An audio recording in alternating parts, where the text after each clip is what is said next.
পশ্চিমাদেরকে বিশ্ব চিনিয়েছে একটা সভ্য আর শিক্ষিত জাতি হিসাবে এই পৃথিবীতে।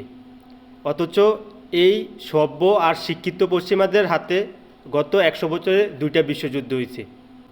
1914 সালে এবং 1939 সালে প্রথম বিশ্বযুদ্ধ এবং দ্বিতীয় বিশ্বযুদ্ধ হয়। আর এই প্রথম আর দ্বিতীয় বিশ্বযুদ্ধে সামরিক বেসামরিকভাবে 8 থেকে 11 কোটি মানুষ মারা যায়।